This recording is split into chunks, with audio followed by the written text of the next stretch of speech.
Eu terminei agora de assistir a segunda temporada de The Boys, a série que está na Amazon Prime, né, no streaming, e é baseada no gibi criado pelo Garth Ennis e pelo Derek Robertson.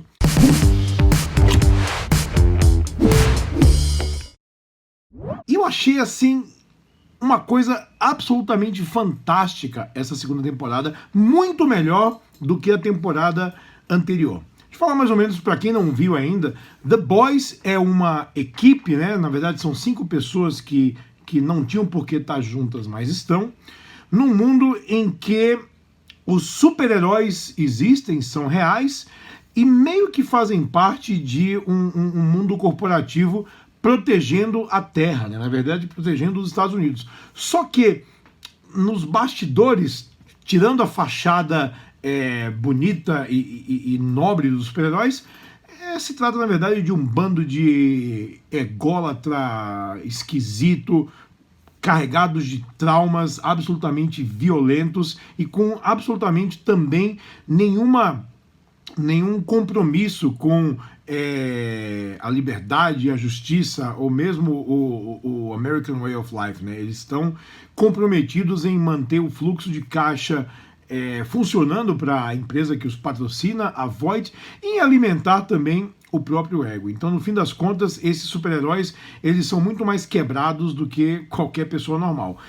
E eles entram em choque com essa turma, né, com essa equipe que se chama The Boys, nunca é explicitamente batizada assim na série, que são pessoas que de alguma forma entram em choque com os super-heróis, com esses caras superpoderosos, e tentam desestruturar esse esquema corporativo que eles têm e essa superioridade que eles têm dentro dos Estados Unidos. Então a primeira temporada trouxe uma tentativa dessa empresa que controla os super-heróis em fazer uma parceria com os militares, fazer com que os heróis se tornem um braço militar dos Estados Unidos. E embora a primeira temporada fosse inovadora, ela não alcançou o nível de excelência dessa segunda temporada, porque embora esse plot das armas, né, da corrida armamentista ter sido colocado de lado porque ele foi resolvido, dessa vez a coisa vai muito mais fundo, porque a série se torna sobre política e sobre propaganda e sobre imagem e sobre percepção dessa mesma imagem e sobre como o público americano e talvez, numa certa extensão, o público de qualquer país democrata do mundo engole as mentiras que são alimentadas por conveniência, né? Por políticos, por empresários, por pessoas que estão em posição de poder e não tem nenhuma pretensão em deixar essa posição de poder. Então existem dois lados muito antagônicos em The Boys. Um é o Billy Butcher, né, Billy Bruto, que é o líder dessa turma que enfrenta os heróis, interpretado pelo Karl Urban, e o outro é o Capitão Pátria, seria o Superman dos super-heróis, que tem uma atuação brilhante desse ator chamado Anthony Starr. E eu falo brilhante porque é difícil você interpretar um completo, nem falo um completo canalha, mas é um completo sociopata que tem que manter um verniz de herói, né? Um verniz heróico. Então, nessa segunda temporada, existe o grupo de super-heróis patrocinado por essa empresa, a Voight, que são os 7, né? Os Seven, que é uma clara alusão à Liga da Justiça da DC Comics. A gente tem o Batman, que é um cara chamado Black Noir, tem a Mulher Maravilha, que é a Rainha Maeve, tem o Aquaman, que seria o Profundo, né? O The Deep, tem o Velocista, né? O Flash, que é o A-Train, né? O Trem-Bala, e temos o Superman, que é o Capitão Pátria, uma tradução incrível para Homelander, que é o nome original dele. Esses caras estão muito preocupados com imagem e com vender patrocínios e tal. Mas o Capitão Pátria, ele é pior. Então, no final da primeira temporada, a gente vê que ele teve um filho com a mulher do Billy Bruto, do Billy Butcher, e ela cria essa criança, que é a primeira criança nascida com superpoderes, sem precisar tomar o aditivo químico que desperta os poderes nas pessoas. e ela vive reclusa com essa criança. Então a gente é uma temporada de descobertas que pega do ponto de partida da temporada anterior e amplia essa coisa de conspiração governamental. E é claro que a nossa visão não é nem a do Butcher, né, nem a do Bruto, nem a do Homelander. A gente acompanha a série pela visão do Huey, que enfrenta os heróis, né, os The Boys, depois da morte da namorada dele, uma morte violentíssima na primeira temporada, e a Luz Estrela, que é uma super-heroína que tem poderes de luz, né, interpretada lá pela Erin Moriarty, e ela realmente é uma pessoa que acredita nos ideais dos heróis, que tem que proteger e servir, e mesmo na primeira temporada ela já estava vendo que essa casca de somos os salvadores da pátria, na verdade é uma grande hipocrisia, e ela meio que vai na onda, mas trabalha junto com a equipe dos dois lados. A trama toda revolve em torno de um novo membro do set, né? Uma heroína chamada Tempesta, né? Que tem poderes elétricos e que, na verdade, ela guarda segredos muito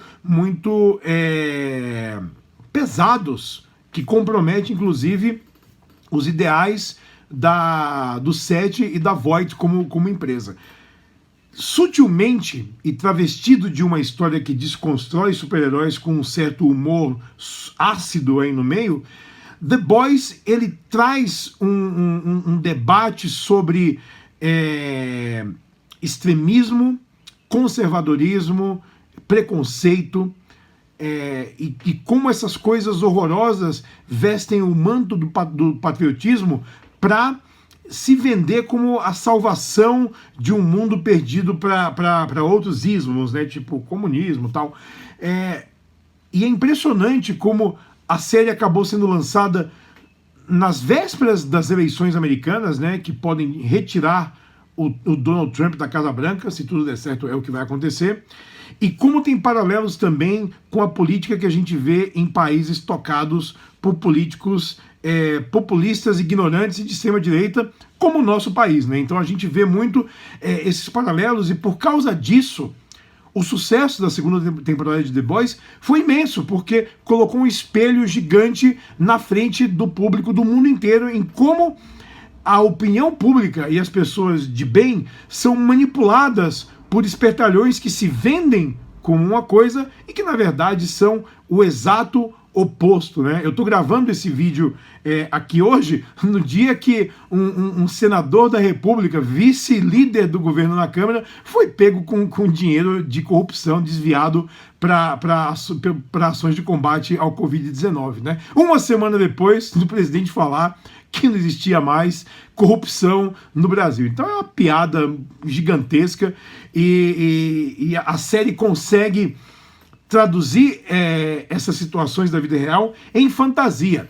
Por isso que eu acho que o retrato do heroísmo mostrado em The Boys é o retrato mais preciso que a gente pode ter de um super-herói. Porque eu acho mesmo que o poder corrompe, o poder absoluto corrompe absolutamente, e se existisse no mundo real alguém com poderes como os do Superman, capaz de tantos feitos, né, e de concentrar tanto ego, tanta adoração em torno de tanto poder, eu não acho que essa pessoa usaria o poder deles para o bem. Eu acho que ele seria exatamente como o Capitão Pátria, um sociopata, ególatra, enebriado pela própria fama, capaz de sacrificar qualquer coisa e de contar qualquer mentira para poder se manter de boa na opinião pública, porque a criptonita dele é essa, é ficar mal com a opinião pública, como a gente vê com os nossos queridos governantes também. Então acho que nesse ponto a gente encontra a genialidade de The Boys, é mostrar os super-heróis como eles verdadeiramente seriam. E a gente acaba de ver a série e fala, ainda bem que isso tudo não passa de ficção, e ainda bem que no mundo real talvez exista um movimento para varrer esses caras ególatras e populistas e que falam muito da simpatia do público. A gente espera que as coisas só melhorem daqui para frente. Se você não viu The Boys, arrisque a primeira temporada, e se não curtir muito, seja perseverante e abrace a segunda temporada, porque você vai ver exatamente como que funcionariam super-heróis no mundo real. Eu ainda sou Roberto Sadowski, mais uma coluna aqui para o canal do UOL no YouTube. Até semana que vem. Valeu! UOL.